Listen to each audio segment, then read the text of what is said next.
Estatuto dos Funcionários Públicos Civis do Estado de São Paulo, Lei N 10.261, 68. Artigos 239 a 323. Capítulo 7. Do direito de petição.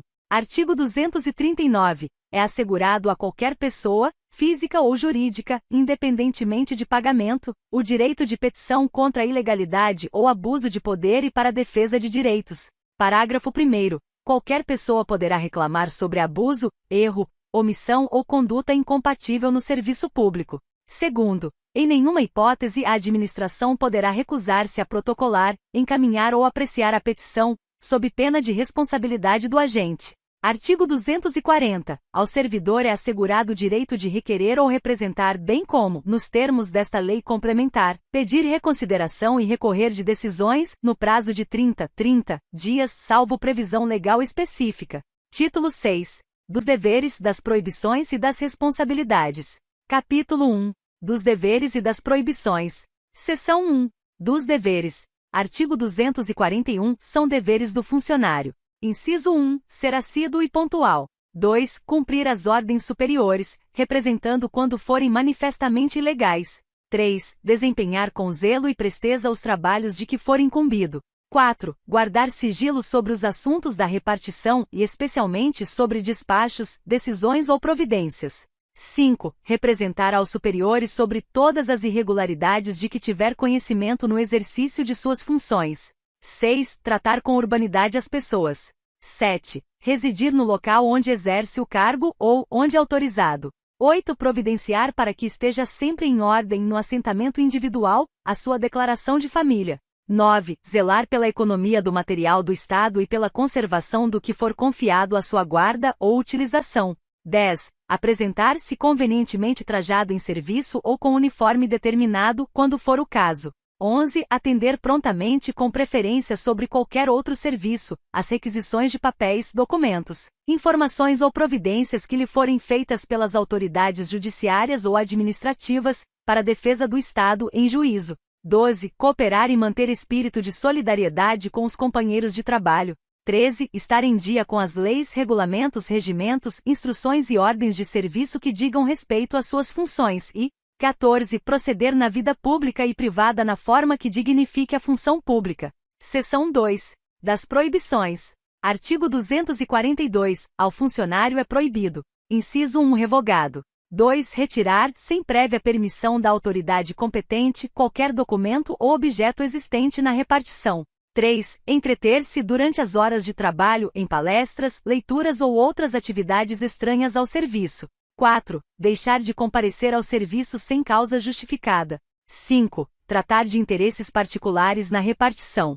6. Promover manifestações de apreço ou desapreço dentro da repartição, ou tornar-se solidário com elas. 7. Exercer comércio entre os companheiros de serviço, promover ou subscrever listas de donativos dentro da repartição e 8. Empregar material do serviço público em serviço particular. Artigo 243. É proibido ainda, ao funcionário. Inciso 1. Fazer contratos de natureza comercial e industrial com o governo por si, ou como representante de outrem. 2. Participar da gerência ou administração de empresas bancárias ou industriais, ou de sociedades comerciais, que mantenham relações comerciais ou administrativas com o governo do Estado, sejam por este subvencionadas ou estejam diretamente relacionadas com a finalidade da repartição ou serviço em que esteja lotado. 3. Requerer ou promover a concessão de privilégios, garantias de juros ou outros favores semelhantes, federais, estaduais ou municipais, exceto o privilégio de invenção própria. 4. Exercer, mesmo fora das horas de trabalho, emprego ou função em empresas, estabelecimentos ou instituições que tenham relações com o governo, em matéria que se relacione com a finalidade da repartição ou serviço em que esteja lotado. 5. Aceitar representação de Estado estrangeiro, sem autorização do Presidente da República. 6. Comerciar ou ter parte em sociedades comerciais nas condições mencionadas no item 2º deste artigo, podendo, em qualquer caso, ser acionista, cotista ou comanditário. 7. Incitar greves ou a elas aderir, ou praticar atos de sabotagem contra o serviço público. 8. Praticar a usura. 9. constituir-se procurador de partes ou servir de intermediário perante qualquer repartição pública, exceto quando se tratar de interesse de cônjuge ou parente até segundo grau. 10. Receber estipêndios de firmas fornecedoras ou de entidades fiscalizadas no país ou no estrangeiro, mesmo quando estiver em missão referente à compra de material ou fiscalização de qualquer natureza. 11. Valer-se de sua qualidade de funcionário para desempenhar atividade estranha às funções ou para lograr, direta ou indiretamente, qualquer proveito e 12. Fundar sindicato de funcionários ou deles fazer parte. Parágrafo único. Não está compreendida na proibição dos itens 2 e 6 deste artigo a participação do funcionário em sociedades em que o Estado seja acionista, bem assim na direção ou gerência de cooperativas e associações de classe, ou como seu sócio. Artigo 243. A. O disposto no artigo 243, inciso 4, desta lei, não se aplica ao funcionário de órgão ou entidade concedente de estágio que atuar como professor orientador. Parágrafo único. O funcionário de que trata o caput deste artigo deverá evitar qualquer conflito de interesses e estará sujeito, inclusive, aos deveres de 1. Comunicar, ao superior hierárquico, qualquer circunstância, suspeição ou fato impeditivo de sua participação em decisão a ser tomada no âmbito da unidade administrativa. 2. Abster-se de atuar nos processos ou procedimentos em que houver interesse da instituição de ensino. Artigo 244. É vedado ao funcionário trabalhar sob as ordens imediatas de parentes, até segundo grau, salvo quando se tratar de função de confiança e livre escolha, não podendo exceder a 2 o número de auxiliares nessas condições.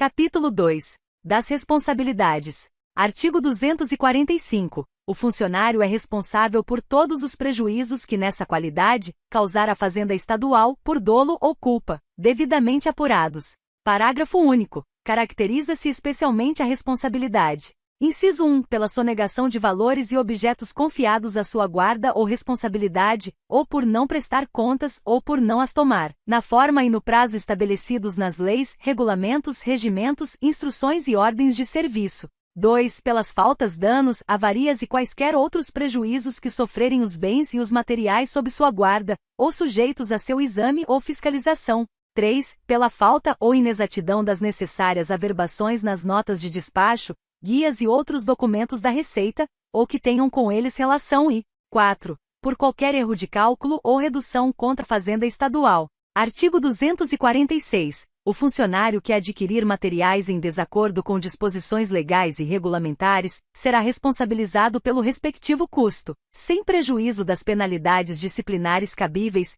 podendo-se proceder ao desconto no seu vencimento ou remuneração. Artigo 247. Nos casos de indenização à Fazenda Estadual, o funcionário será obrigado a repor de uma só vez a importância do prejuízo causado em virtude de alcance, desfalque, remissão ou omissão em efetuar recolhimento ou entrada nos prazos legais. Artigo 248. Fora dos casos incluídos no artigo anterior, a importância da indenização poderá ser descontada do vencimento ou remuneração não excedendo desconto a 10ª parte do valor destes.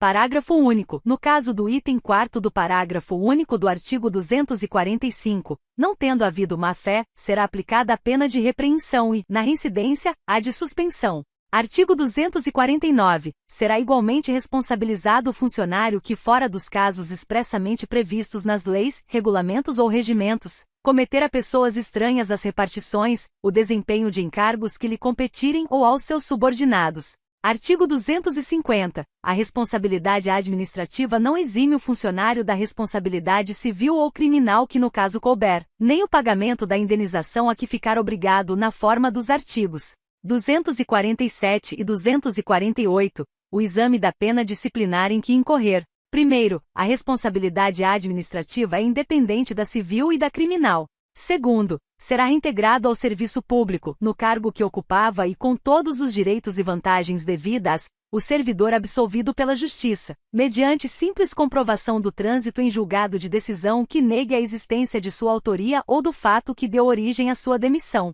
Terceiro, o processo administrativo só poderá ser sobrestado para aguardar decisão judicial por despacho motivado da autoridade competente para aplicar a pena. Título 7. das penalidades, da extinção da punibilidade, das providências preliminares, das práticas autocompositivas, do termo de ajustamento de conduta e da suspensão condicional da sindicância. Capítulo I. Das penalidades e de sua aplicação. Artigo 251. São penas disciplinares. Inciso 1. Repreensão. 2. Suspensão. 3. Multa. 4. Demissão. 5. Demissão a bem do serviço público. E 6. Cassação de aposentadoria ou disponibilidade. Artigo 252. Na aplicação das penas disciplinares serão consideradas a natureza e a gravidade da infração e os danos que dela provierem para o serviço público. Artigo 253. A pena de repreensão será aplicada por escrito, nos casos de indisciplina ou falta de cumprimento dos deveres. Artigo 254. A pena de suspensão, que não excederá de 90 dias, será aplicada em caso de falta grave ou de reincidência. Parágrafo 1º. O funcionário suspenso perderá todas as vantagens e direitos decorrentes do exercício do cargo.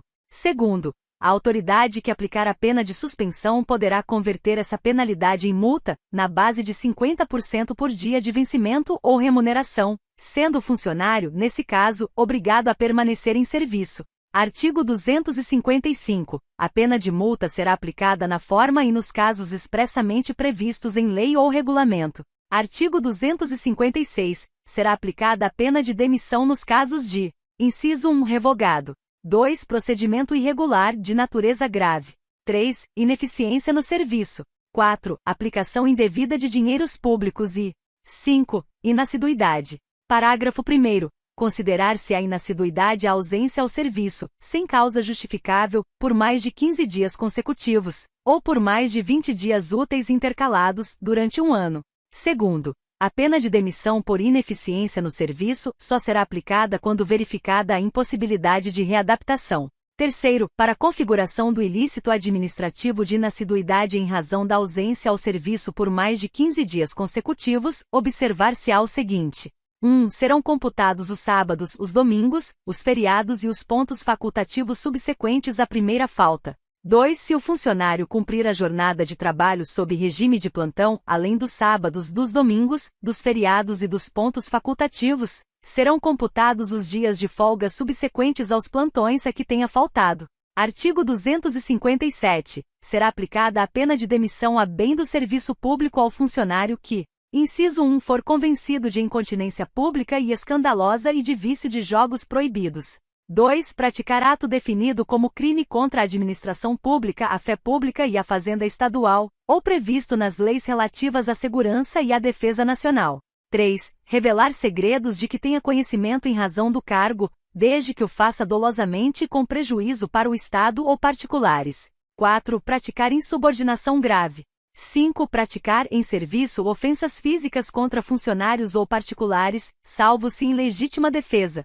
6. Lesar o patrimônio ou os cofres públicos. 7. Receber ou solicitar propinas, comissões, presentes ou vantagens de qualquer espécie, diretamente ou por intermédio de outrem, ainda que fora de suas funções mas em razão delas. 8. Pedir por empréstimo dinheiro ou quaisquer valores a pessoas que tratem de interesses ou tenham na repartição, ou estejam sujeitos à sua fiscalização. 9. Exercer advocacia administrativa. E 10. Apresentar com dolo declaração falsa em matéria de salário-família, sem prejuízo da responsabilidade civil e de procedimento criminal, que no caso couber. 11. Praticar ato definido como crime hediondo, tortura, tráfico ilícito de entorpecentes e drogas a fins e terrorismo, NR. 12. Praticar ato definido como crime contra o sistema financeiro, ou de lavagem ou ocultação de bens, direitos ou valores, NR.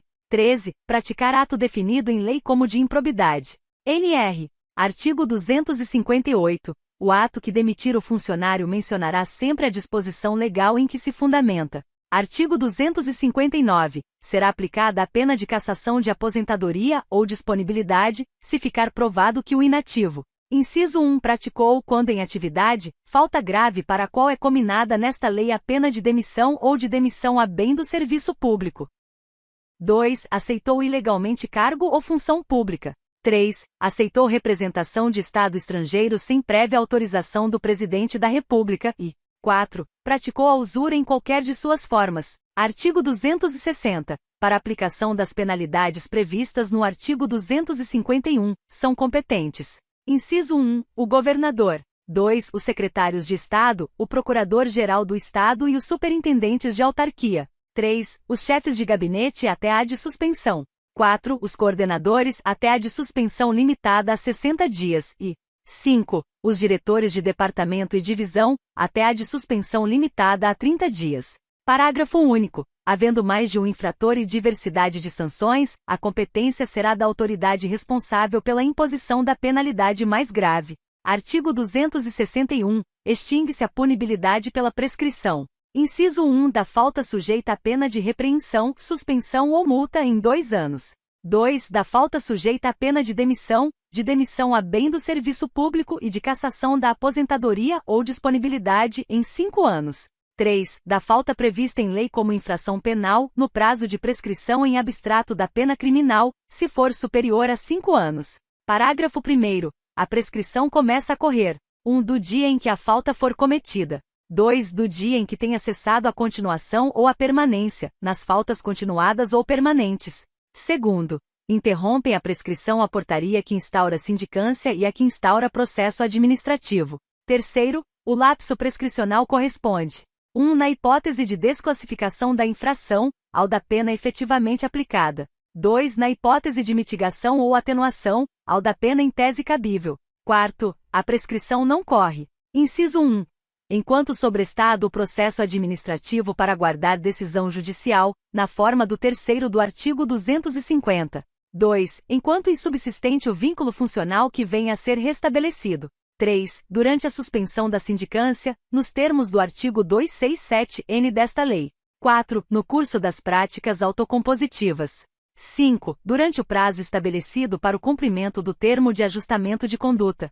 5º. Extinta a punibilidade pela prescrição, a autoridade julgadora determinará o registro do fato nos assentamentos individuais do servidor. 6º. A decisão que reconhecer a existência de prescrição deverá desde logo determinar, quando for o caso, as providências necessárias à apuração da responsabilidade pela sua ocorrência. Artigo 262. O funcionário que sem justa causa deixar de atender a qualquer exigência para cujo cumprimento seja marcado prazo certo, terá suspenso o pagamento de seu vencimento ou remuneração até que satisfaça essa exigência. Parágrafo único. Aplica-se aos aposentados ou em disponibilidade o disposto neste artigo. Artigo 263. Deverão constar do assentamento individual do funcionário todas as penas que lhe forem impostas. Capítulo 2. Das providências preliminares. Artigo 264. A autoridade que por qualquer meio tiver conhecimento de irregularidade praticada por funcionário adotará providências visando a sua imediata apuração,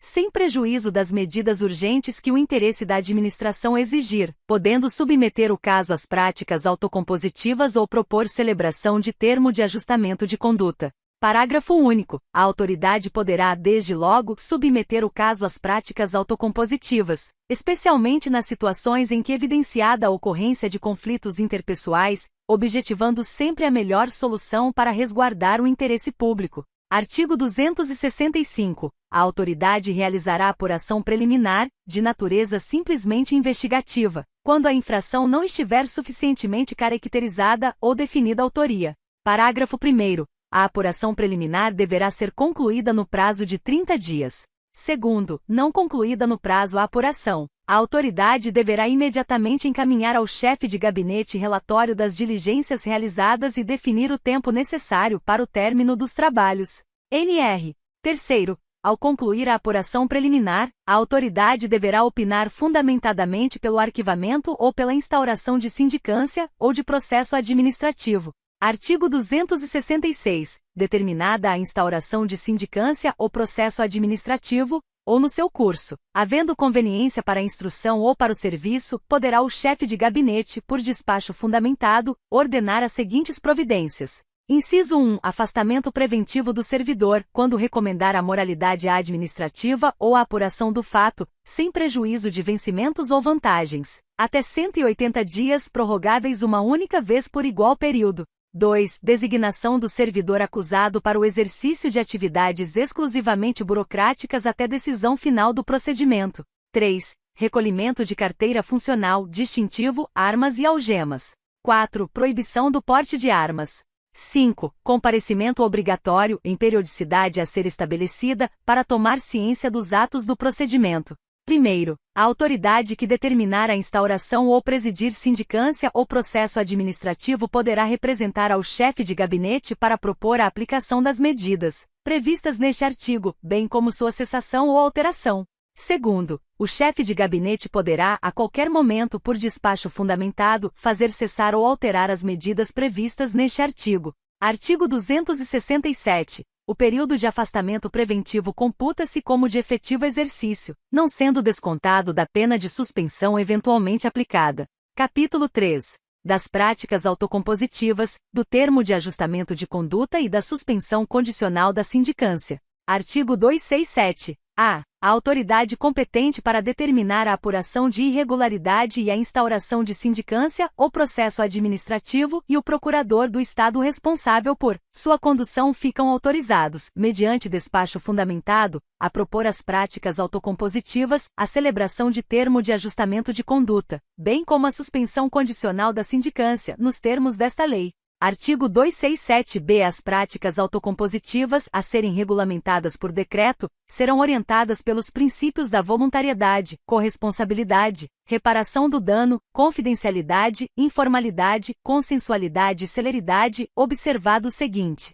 Inciso 1. As sessões serão conduzidas por facilitador de justiça restaurativa ou mediador devidamente capacitado e realizadas em ambiente adequado que resguarde a privacidade dos participantes e a confidencialidade de suas manifestações. 2. A participação do funcionário será voluntária e a eventual recusa não poderá ser considerada em seu desfavor. Parágrafo 1º. São práticas autocompositivas a mediação, a conciliação, os processos circulares e outras técnicas de justiça restaurativa. Segundo, para aplicação das práticas autocompositivas, é necessário que as partes reconheçam os fatos essenciais, sem que isso implique admissão de culpa em eventual sindicância ou processo administrativo. Terceiro, o conteúdo das sessões restaurativas é sigiloso, não podendo ser utilizado como prova em processo administrativo ou judicial. Artigo 267-C. A autoridade competente para determinar a apuração de irregularidade e a instauração de sindicância ou processo administrativo e o procurador do Estado responsável por sua condução poderão, em qualquer fase, encaminhar o caso para as práticas autocompositivas, mediante despacho fundamentado. Parágrafo 1º. O encaminhamento às práticas autocompositivas poderá ocorrer de forma alternativa ou concorrente à sindicância ou ao processo administrativo. Segundo, se o encaminhamento às práticas autocompositivas se der de forma alternativa ao procedimento disciplinar, o despacho fundamentado a que se refere este artigo suspenderá o prazo prescricional, enquanto realizadas. Artigo 267-D. O acordo celebrado na sessão autocompositiva será homologado pela autoridade administrativa competente para determinar a instauração da sindicância ou pelo procurador do Estado responsável por sua condução. Parágrafo 1º. O cumprimento do acordo celebrado na sessão autocompositiva extingue a punibilidade nos casos em que cumulativamente 1. A conduta do funcionário não gerou prejuízo ao erário, ou este foi integralmente reparado. 2. Forem cabíveis em tese as penas de repreensão, suspensão e multa. Segundo, nos casos em que o cumprimento do acordo restaurativo não ensejar a extinção da punibilidade, tal acordo deverá ser considerado pela autoridade competente para a mitigação da sanção, objetivando sempre a melhor solução para o serviço público. Terceiro, a extinção da punibilidade nos termos do 1º deste artigo será declarada pelo chefe de gabinete, que poderá delegar esta atribuição. Artigo 267-E. O termo de ajustamento de conduta é um instrumento mediante o qual o funcionário assume a responsabilidade pela irregularidade a que deu causa e compromete-se a ajustar sua conduta, bem como a observar os deveres e proibições previstos nas leis e regulamentos que regem suas atividades e reparar o dano, se houver. Parágrafo único. O termo de ajustamento de conduta poderá ser adotado nos casos de extravio ou dano a bem público que não tenham decorrido de conduta dolosa praticada pelo funcionário, e terá como requisito obrigatório o integral ressarcimento do prejuízo. Artigo 267-F. A celebração do termo de ajustamento de conduta poderá ser proposta pela autoridade competente para a instauração da apuração preliminar quando atendidos os seguintes requisitos relativos ao funcionário interessado. Inciso 1. Não ter agido com dolo ou má-fé. 2. Ter mais de 5 anos de efetivo exercício no cargo ou função. 3. Não ter sofrido punição de natureza disciplinar nos últimos 5 anos.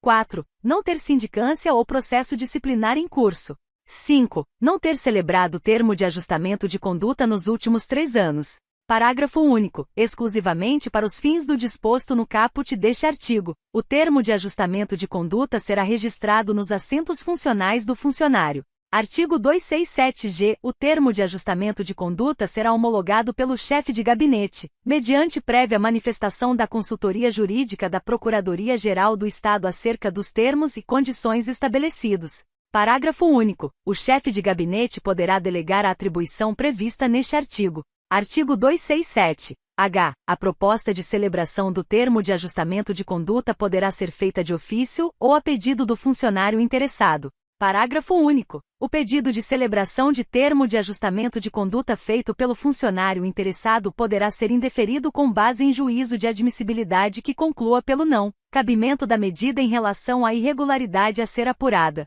Artigo 267. E o termo de ajustamento de conduta deverá conter: inciso 1. A qualificação do funcionário envolvido. 2. A descrição precisa do fato a que se refere. 3. As obrigações assumidas. 4. O prazo e a forma de cumprimento das obrigações. 5. A forma de fiscalização das obrigações assumidas. Parágrafo único. O prazo de cumprimento do termo de ajustamento de conduta não poderá ser inferior a 1 nem superior a 2 anos. Artigo 267-J. O cumprimento das condições do termo de ajustamento de conduta implicará a extinção da punibilidade, que será declarada pelo chefe de gabinete. Parágrafo único. O chefe de gabinete poderá delegar a atribuição prevista neste artigo. Artigo 267-L. No caso de descumprimento do termo de ajustamento de conduta, ou cometimento de nova falta funcional durante o prazo de cumprimento do ajuste, a autoridade encarregada da fiscalização providenciará, se necessário, a conclusão da apuração preliminar e a submeterá à autoridade competente para deliberação. Artigo 267-M. Não corre a prescrição durante o prazo fixado para o cumprimento do termo de ajustamento de conduta. Artigo 267-N. Após a edição da portaria de instauração da sindicância, o procurador do Estado que a presidir poderá propor sua suspensão pelo prazo de 1 a 2 anos, desde que o funcionário tenha mais de 5 anos de exercício no cargo ou função e não registre punição de natureza disciplinar nos últimos 5 anos. Parágrafo 1º. O procurador do Estado especificará as condições da suspensão, em especial, a apresentação de relatórios trimestrais de atividades e a frequência regular sem faltas injustificadas. Segundo, a suspensão será revogada se o beneficiário vier a ser processado por outra falta disciplinar ou se descumprir as condições estabelecidas no primeiro deste artigo, prosseguindo, nestes casos, o procedimento disciplinar cabível. Terceiro, expirado o prazo da suspensão e tendo sido cumpridas suas condições, o procurador do Estado encaminhará os autos à Secretaria de Estado ou autarquia para a declaração da extinção da punibilidade. Quarto, não será concedido novo benefício durante o dobro do prazo da anterior suspensão, contado da declaração de extinção da punibilidade na forma do terceiro deste artigo. Quinto, durante o período da suspensão não correrá prazo prescricional, ficando vedado ao beneficiário ocupar cargo em comissão ou exercer função de confiança. Artigo 267. Alternativamente à suspensão condicional da sindicância prevista no artigo 267-N desta lei, a sindicância também poderá ser suspensa caso os envolvidos, voluntariamente, concordem com o encaminhamento para as práticas autocompositivas. Parágrafo único. A sindicância ficará suspensa até o cumprimento do acordo restaurativo, decorrente das práticas autocompositivas, respeitado o prazo máximo de 2 anos. Artigo 267. As Secretarias de Estado, a Procuradoria-Geral do Estado, a Controladoria-Geral do Estado e as autarquias poderão estabelecer condições para a suspensão da sindicância, observadas as especificidades de sua estrutura ou de sua atividade. Título 8. Do Procedimento Disciplinar. Capítulo 1. Das Disposições Gerais. Artigo 268. A apuração das infrações será feita mediante sindicância ou processo administrativo, assegurados o contraditório e a ampla defesa. Artigo 269. Será instaurada sindicância quando a falta disciplinar, por sua natureza, possa determinar as penas de repreensão, suspensão ou multa. Parágrafo único. Não será instaurada sindicância em face de funcionário já exonerado, aposentado, anteriormente demitido ou que, por qualquer razão, tenha deixado de manter vínculo com a administração pública. Artigo 270. Será obrigatório o processo administrativo quando a falta disciplinar, por sua natureza, possa determinar as penas de demissão a bem do serviço público e de cassação de aposentadoria ou disponibilidade. Artigo 271. Os procedimentos disciplinares punitivos serão realizados pela Procuradoria-Geral do Estado e presididos por procurador do Estado confirmado na carreira. Capítulo 2. Da sindicância. Artigo 272. São competentes para determinar a instauração de sindicância as autoridades enumeradas no artigo 260. Parágrafo 1º. Instaurada a sindicância, o procurador do Estado que a presidir comunicará o fato ao órgão setorial de pessoal. Segundo, as Secretarias de Estado, a Procuradoria-Geral do Estado, a Controladoria-Geral do Estado e as autarquias disciplinarão as condições de suspensão da sindicância, observados os requisitos mínimos desta lei e as respectivas peculiaridades. Artigo 273. Aplicam-se à sindicância as regras previstas nesta lei complementar para o processo administrativo, com as seguintes modificações. Inciso 1. A autoridade sindicante e cada acusado poderão arrolar até 3 testemunhas. 2. A sindicância deverá estar concluída no prazo de 60 dias. 3. Com o relatório, a sindicância será enviada à autoridade competente para a decisão. Capítulo 3. Do processo administrativo. Artigo 274. São competentes para determinar a instauração de processo administrativo as autoridades enumeradas no artigo 260, até o inciso 4, inclusive. Artigo 275. Não poderá ser encarregado da apuração, nem atuar como secretário, amigo íntimo ou inimigo, parente consanguíneo ou afim, em linha reta ou colateral até o 3º grau inclusive, cônjuge, companheiro ou qualquer integrante do núcleo familiar do denunciante ou do acusado, bem assim o subordinado deste. Artigo 276. A autoridade ou funcionário designado deverão comunicar, desde logo, à autoridade competente o impedimento que houver. Artigo 277. O processo administrativo deverá ser instaurado por portaria, no prazo improrrogável de 8 dias do recebimento da determinação, e concluído no de 90 dias da citação do acusado. Parágrafo 1º. Da portaria deverão constar o nome e a identificação do acusado, a infração que lhe é atribuída, com descrição sucinta dos fatos, a indicação das normas infringidas e a penalidade mais elevada em tese cabível. Segundo, vencido o prazo caso não concluído o processo, o procurador do Estado que o presidir deverá imediatamente encaminhar ao seu superior hierárquico relatório indicando as providências faltantes e o tempo necessário para término dos trabalhos. Terceiro, o superior hierárquico dará ciência dos fatos a que se refere o parágrafo anterior e das providências que houver adotado a autoridade que determinou a instauração do processo. Artigo 278. Autuada a portaria e demais peças preexistentes, designará o presidente dia e hora para audiência de interrogatório, determinando a citação do acusado e a notificação do denunciante se houver. Primeiro, o mandado de citação deverá conter 1. Cópia da portaria.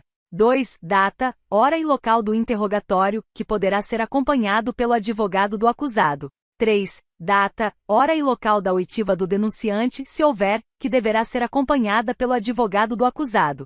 4. Esclarecimento de que o acusado será defendido por advogado dativo, caso não constitua advogado próprio. 5. Informação de que o acusado poderá arrolar testemunhas e requerer provas, no prazo de 3 dias após a data designada para seu interrogatório. 6. Advertência de que o processo será extinto se o acusado pedir exoneração até o interrogatório, quando se tratar exclusivamente de inassiduidade. Segundo, a citação do acusado será feita pessoalmente no mínimo 2 dias antes do interrogatório, por intermédio do respectivo superior hierárquico, ou diretamente, onde possa ser encontrado. Terceiro, não sendo encontrado em seu local de trabalho ou no endereço constante de seu assentamento individual, furtando-se o acusado à citação ou ignorando-se seu paradeiro, a citação far-se-á por edital, publicado uma vez no Diário Oficial do Estado, no mínimo 10 dias antes do interrogatório. Artigo 279. Havendo denunciante, este deverá prestar declarações, no interregno entre a data da citação e a fixada para o interrogatório do acusado, sendo notificado para tal fim.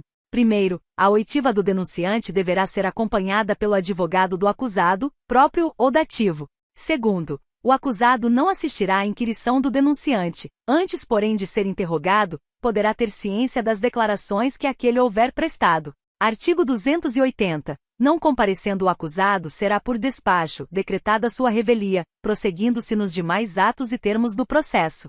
Artigo 282. O acusado poderá constituir advogado que o representará em todos os atos e termos do processo. Parágrafo 1º. É faculdade do acusado tomar ciência ou assistir aos atos e termos do processo, não sendo obrigatória qualquer notificação. Segundo, o advogado será intimado por publicação no Diário Oficial do Estado, de que conste seu nome e número de inscrição na Ordem dos Advogados do Brasil, bem como os dados necessários à identificação do procedimento. Terceiro, não tendo o acusado recursos financeiros ou negando-se a constituir advogado, o presidente nomeará advogado dativo. Quarto, o acusado poderá, a qualquer tempo, constituir advogado para prosseguir na sua defesa. Artigo 283. Comparecendo ou não o acusado ao interrogatório, inicia-se o prazo de 3 dias para requerer a produção de provas ou apresentá-las. Parágrafo 1º. O presidente e cada acusado poderão arrolar até 5 testemunhas. Segundo, a prova de antecedentes do acusado será feita exclusivamente por documentos até as alegações finais. Terceiro, até a data do interrogatório será designada a audiência de instrução. Artigo 284. Na audiência de instrução, serão ouvidas pela ordem as testemunhas arroladas pelo presidente e pelo acusado. Parágrafo único. Tratando-se de servidor público, seu comparecimento poderá ser solicitado ao respectivo superior imediato com as indicações necessárias. Artigo 285. A testemunha não poderá eximir-se de depor, salvo se for ascendente, descendente, cônjuge, ainda que legalmente separado, companheiro, irmão, sogro e cunhado, pai, mãe ou filho adotivo do acusado. Exceto quando não for possível, por outro modo, obter-se ou integrar-se à prova do fato e de suas circunstâncias. Primeiro, se o parentesco das pessoas referidas for com o denunciante, ficam elas proibidas de depor, observada a exceção deste artigo. Segundo, ao servidor que se recusar a depor sem justa causa, será pela autoridade competente adotada a providência a que se refere o artigo 262, mediante comunicação do presidente. Terceiro, o servidor que tiver de depor como testemunha fora da sede de seu exercício, terá direito a transporte de diárias na forma da legislação em vigor, podendo ainda expedir-se precatória para esse efeito à autoridade do domicílio do depoente. Quarto, são proibidas de depor as pessoas que, em razão de função, ministério, ofício ou profissão, devam guardar segredo, salvo se desobrigadas pela parte interessada, quiserem dar o seu testemunho. Artigo 286. A testemunha que morar em comarca diversa poderá ser inquirida pela autoridade do lugar de sua residência, expedindo-se para esse fim carta precatória com prazo razoável intimada à defesa. Primeiro, deverá constar da precatória a síntese da imputação e os esclarecimentos pretendidos, bem como a advertência sobre a necessidade da presença de advogado. Segundo, a expedição da precatória não suspenderá a instrução do procedimento. Terceiro, fim do prazo marcado, o procedimento poderá prosseguir até final decisão. A todo tempo, a precatória, uma vez devolvida, será juntada aos autos. Artigo 287. As testemunhas arroladas pelo acusado comparecerão à audiência designada independente de notificação. Primeiro, deverá ser notificada a testemunha cujo depoimento for relevante e que não comparecer espontaneamente. Segundo, se a testemunha não for localizada, a defesa poderá substituí-la, se quiser, levando na mesma data designada para a audiência outra testemunha, independente de notificação. Artigo 288. Em qualquer fase do processo poderá o presidente, de ofício ou a requerimento da defesa, ordenar diligências que entenda convenientes. Primeiro, as informações necessárias à instrução do processo serão solicitadas diretamente, sem observância de vinculação hierárquica mediante ofício, do qual cópia será juntada aos autos. Segundo, sendo necessário o concurso de técnicos ou peritos oficiais, o presidente os requisitará, observados os impedimentos do artigo 275.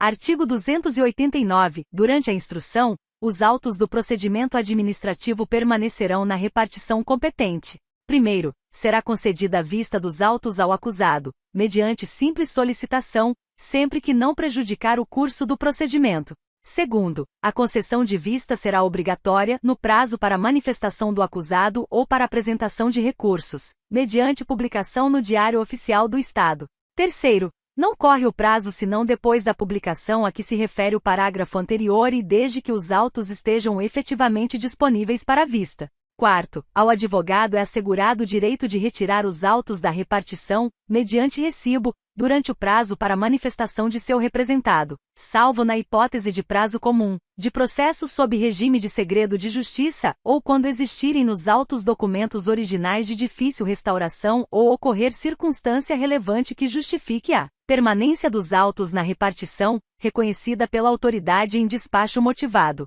Artigo 290. Somente poderão ser indeferidos pelo Presidente, mediante decisão fundamentada, os requerimentos de nenhum interesse para o esclarecimento do fato, bem como as provas ilícitas, impertinentes, desnecessárias ou protelatórias. Artigo 291. Quando, no curso do procedimento, surgirem fatos novos imputáveis ao acusado, poderá ser promovida a instauração de novo procedimento para sua apuração, ou, caso conveniente, aditada a portaria, reabrindo-se oportunidade de defesa. Artigo 292. Encerrada a fase probatória, dar-se à vista dos autos à defesa, que poderá apresentar alegações finais no prazo de 7 dias. Parágrafo único. Não apresentadas no prazo as alegações finais, o Presidente designará advogado dativo, assinando-lhe novo prazo. Artigo 293. O relatório deverá ser apresentado no prazo de 10 dias, contados da apresentação das alegações finais. Primeiro, o relatório deverá descrever, em relação a cada acusado separadamente, as irregularidades imputadas, as provas colhidas e as razões de defesa, propondo a absolvição ou punição e indicando, nesse caso, a pena que entender cabível. Segundo, o relatório deverá conter, também, a sugestão de quaisquer outras providências de interesse do serviço público. Artigo 294. Relatado o processo será encaminhado à autoridade que determinou sua instauração. Parágrafo único. Revogado. Artigo 295. Recebendo o processo relatado, a autoridade que houver determinado sua instauração deverá, no prazo de 20 dias, proferir o julgamento ou determinar a realização de diligência, sempre que necessária ao esclarecimento de fatos. Artigo 296. Determinada a diligência, a autoridade encarregada do processo administrativo terá prazo de 15 dias para seu cumprimento, abrindo vista à defesa para manifestar-se em 5 dias. Parágrafo único. Vetado. Artigo 297. Quando escaparem à sua alçada as penalidades e providências que lhe parecerem cabíveis, a autoridade que determinou a instauração do processo administrativo deverá propô-las, justificadamente dentro do prazo para julgamento, à autoridade competente. Artigo 298. A autoridade que proferir decisão determinará os atos dela decorrentes e as providências necessárias à sua execução. Artigo 299. As decisões serão sempre publicadas no Diário Oficial do Estado, dentro do prazo de 8 dias, bem como averbadas no Registro Funcional do Servidor. Artigo 300. Terão forma processual resumida, quando possível, todos os termos lavrados pelo secretário, quais sejam autuação, juntada, conclusão, intimação, data de recebimento, bem como certidões e compromissos. Primeiro, toda e qualquer juntada aos autos se fará na ordem cronológica da apresentação, rubricando o Presidente as folhas acrescidas. Segundo, todos os atos ou decisões, cujo original não conste do processo, nele deverão figurar por cópia. Artigo 301. Constará sempre dos autos da sindicância ou do processo a folha de serviço do indiciado. Artigo 302. Quando ao funcionário se imputar crime praticado na esfera administrativa, a autoridade que determinou a instauração do processo administrativo providenciará para que se instaure, simultaneamente, o inquérito policial. Parágrafo único. Quando se tratar de crime praticado fora da esfera administrativa, a autoridade policial dará ciência dele à autoridade administrativa. Artigo 303. As autoridades responsáveis pela condução do processo administrativo e do inquérito policial se auxiliarão para que os mesmos se concluam dentro dos prazos respectivos. Artigo 304. Quando o ato atribuído ao funcionário for considerado criminoso, serão remetidas à autoridade competente cópias autenticadas das peças essenciais do processo. Artigo 305. Não será declarada a nulidade de nenhum ato processual que não houver influído na apuração da verdade substancial ou diretamente na decisão do processo ou sindicância. Artigo 306. É defeso fornecer à imprensa ou a outros meios de divulgação notas sobre os atos processuais, salvo no interesse da administração, a juízo do secretário de Estado ou do Procurador-Geral do Estado. Artigo 307. Decorridos 5 anos de efetivo exercício, contados do cumprimento da sanção disciplinar, sem cometimento de nova infração, não mais poderá aquela ser considerada em prejuízo do infrator, inclusive para efeito de reincidência. Parágrafo único. A demissão e a demissão a bem do serviço público acarretam a incompatibilidade para nova investidura em cargo, função ou emprego público, pelo prazo de 5 e 10 anos, respectivamente. Capítulo 4. Do processo por inassiduidade. Artigo 308. Verificada a ocorrência de faltas ao serviço que caracterizem inassiduidade, o superior imediato comunicará o fato à autoridade competente para determinar a instauração de processo disciplinar, instruindo a representação com cópia da ficha funcional do funcionário e atestados de frequência. Artigo 309. Não será instaurado processo para apurar inassiduidade do funcionário que tiver pedido exoneração. Artigo 310. Extingue-se o processo instaurado exclusivamente para apurar inassiduidade se o indiciado pedir exoneração até a data designada para o interrogatório, ou por ocasião deste. Artigo 311. A defesa somente poderá versar sobre força maior, coação ilegal ou motivo legalmente justificável que impeça o comparecimento ao trabalho. Capítulo 5. Dos recursos. Artigo 312. Caberá recurso por uma única vez da decisão que aplicar penalidade. Parágrafo 1º. O prazo para recorrer é de 30 dias, contados da publicação da decisão impugnada no Diário Oficial do Estado ou da intimação pessoal do servidor, quando for o caso. Segundo, do recurso deverá constar, além do nome e qualificação do recorrente, a exposição das razões de inconformismo.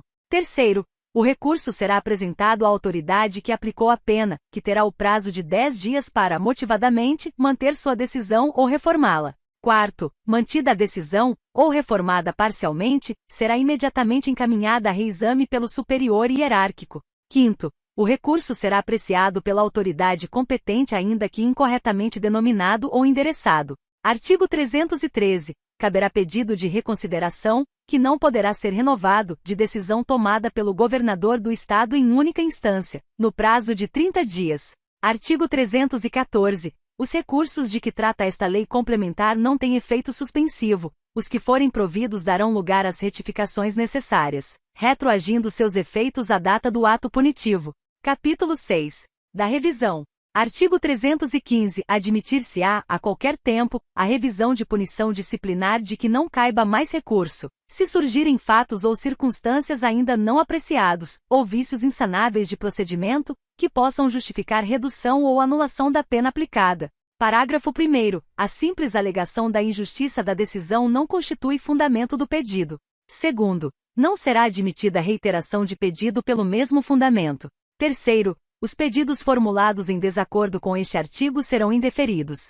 Quarto, o ônus da prova cabe ao requerente. Artigo 316. A pena imposta não poderá ser agravada pela revisão.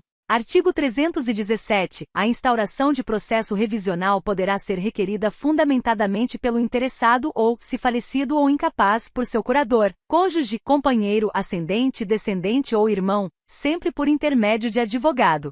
Parágrafo único. O pedido será instruído com as provas que o requerente possuir ou com indicação daquelas que pretenda produzir. Artigo 318. A autoridade que aplicou a penalidade, ou que a tiver confirmado em grau de recurso, será competente para o exame da admissibilidade do pedido de revisão, bem como, caso deferido o processamento, para sua decisão final. Artigo 319. Deferido o processamento da revisão, será este realizado por procurador de Estado que não tenha funcionado no procedimento disciplinar de que resultou a punição do requerente. Artigo 320. Recebido o pedido, o presidente providenciará o apensamento dos autos originais e notificará o requerente para, no prazo de 8 dias, oferecer rol de testemunhas, ou requerer outras provas que pretenda produzir. Parágrafo único. No processamento da revisão serão observadas as normas previstas nesta lei complementar para o processo administrativo. Artigo 321. A decisão que julgar procedente a revisão poderá alterar a classificação da infração,